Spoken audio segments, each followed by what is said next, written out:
Bem-aventurados os que choram, porque serão consolados.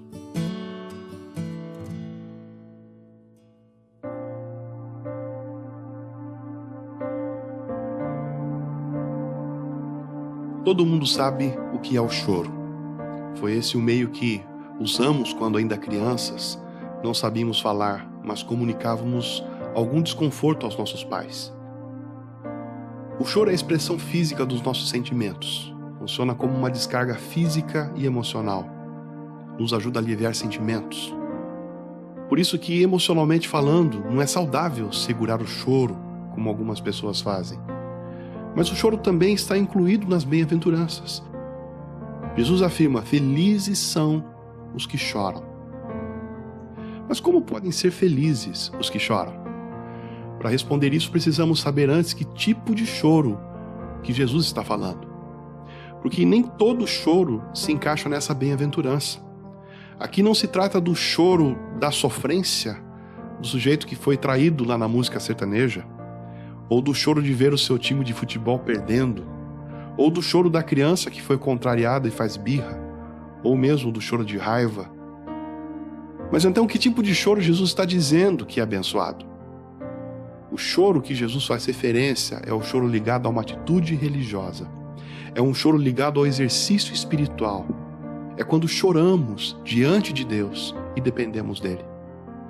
Diante desse choro, que é um exercício espiritual, temos a promessa do consolo de Deus. E eu quero destacar 3 tipos de choro em especial. O primeiro é o choro pelas aflições da vida. João 16:33. Estas coisas vos tenho dito para que tenhais paz em mim. No mundo passais por aflições, mas tende bom ânimo, eu venci o mundo. Como consequência do pecado, nossa vida é marcada por aflições, tragédias, problemas e perdas. Em outras palavras, nossa vida é marcada pelo choro. Mas o crente chora diferente diante dessas coisas, porque o seu choro é colocado diante de Deus. Afinal, há muitos que choram, mas não buscam em Deus o consolo. Lembre-se da história de Ana. Ela queria muito ter um filho, porém era estéril e ainda convivia com provocações dentro do seu próprio lar. Mas ela ia ao templo e chorava diante do Senhor. Ela se derramava diante de Deus. 1 Samuel 1:10 diz: levantou-se Ana e com amargura de alma orou ao Senhor e chorou abundantemente. Até que Ana teve sua causa atendida e foi mãe de Samuel, um grande homem de Deus que mudou a história de Israel. Portanto, o choro dessa bem-aventurança é o choro pelas aflições da vida, mas um choro que ocorre diante de Deus, na dependência dele. É o choro que se mistura à nossa oração. É o choro no qual as lágrimas caem na terra, mas a fé alcança o céu. É o choro que entrega tudo a Deus e confia na sua providência. É o choro que tem a certeza de que pode durar uma noite, mas tem fé na alegria que virá pela manhã. O que tem feito você chorar nessa vida? Há muitas coisas que nos fazem chorar. Então a pergunta importante é: você tem chorado diante de Deus? Seu choro tem se transformado em oração? Seu choro é reconhecimento total da sua dependência de Deus? Se sim, você é bem-aventurado, porque será consolado. O segundo tipo de choro que eu quero destacar é o choro por sofrermos pelo Evangelho. Vários textos bíblicos nos mostram a realidade de que seguir o Evangelho é seguir em oposição a este mundo. É muitas vezes ser perseguido, ser injustiçado.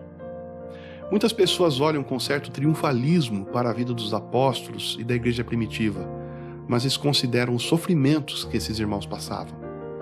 Poucos apóstolos tiveram morte natural. A maioria morreu martirizado. E para alguns irmãos da igreja de Corinto que atacavam o apostolado de Paulo, veja o que ele responde em 1 Coríntios capítulo 4, a partir do versículo 9. Porque me parece que Deus nos colocou a nós, os apóstolos, em último lugar, como condenados à morte. Temos nos tornado espetáculo para o mundo, tanto diante dos anjos como de homens. Nós somos loucos por causa de Cristo, mas vocês são sensatos em Cristo. Nós somos fracos, mas vocês são fortes. Vocês são respeitados, mas nós somos desprezados. Até agora estamos passando fome, sede e necessidade de roupas. Estamos sendo tratados brutalmente, não temos residência certa e trabalhamos arduamente com as nossas próprias mãos. Quando somos amaldiçoados, abençoamos. Quando perseguidos, suportamos. Quando caluniados, respondemos amavelmente. Até agora nos tornamos escória da terra, o lixo do mundo. Assim foi com a igreja primitiva e muitos cristãos na história. Assim tem sido com muitos cristãos hoje em dia ao redor do mundo. Eles sofrem por serem cristãos. Eles sofrem por terem se convertido ao Evangelho. Quantos não choram porque, ao seguir o Evangelho, foram afligidos por perseguições? Ou foram afastados da família, presos e perderam seus amigos? Quantos também não choram porque a igreja não cresce como deveria? Há muitos missionários e pastores pregando em lugares fechados ao Evangelho. Suas igrejas não crescem, o dinheiro é insuficiente, os cultos são vazios. Quantos desses líderes não vão para casa chorando ao ver a dureza dos corações? E você? Você tem chorado ao ver a negligência com que muitos vivem o Evangelho? Causa dor em você ao ver a sua própria negligência e a negligência de muitos crentes ao redor? Você tem chorado pelos problemas que enfrenta por ser um cristão? Porque você encontra oposição, perseguições? Se você tem chorado por isso, você é bem-aventurado e você será consolado. O último choro que eu quero destacar é o choro pelo pecado. O apóstolo Paulo ensina em 2 Coríntios 7,10 que existem dois tipos de tristeza: a tristeza do mundo e a tristeza segundo Deus. 2 Coríntios 7,10, porque a tristeza segundo Deus produz arrependimento para a salvação, que a ninguém traz pesar, mas a tristeza do mundo produz morte. A tristeza segundo o mundo é apenas um remorso. Não há mudança, não há reparação, não há melhora. Mas a tristeza segundo Deus produz arrependimento. É o choro, é o luto decorrente da sensação de ter ofendido a Deus. Esse é o choro da mulher pecadora que veio a Jesus, lavou seus pés com suas lágrimas de arrependimento.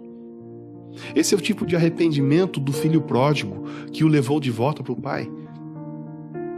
Os que choram pelos seus pecados assim o fazem porque entendem que é um ato de hostilidade e inimizade contra Deus esse pecado. Choram porque sabem que ao pecar estão resistindo ao Espírito Santo. Choram porque ao pecar reconhecem a sua ingratidão e maldade diante da bondade de Deus. Mas é um choro abençoado, porque ao mesmo tempo que lamenta pelo pecado, leva a pessoa a abandoná-lo. É um choro abençoado porque vai ser consolado, porque os que assim choram arrependidos encontrarão consolo na misericórdia e no amor de Deus. Por meio de Jesus, esses pecados serão perdoados.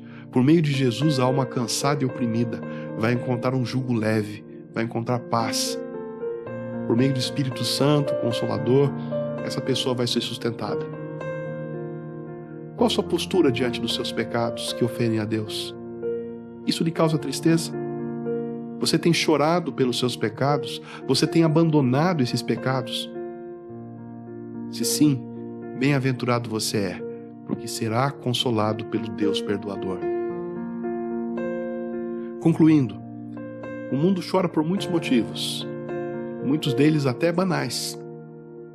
Mas o cristão que chora como um exercício espiritual de dependência e fé em Deus, tenha certeza que, enquanto suas lágrimas caem na terra, sua fé alcança o céu.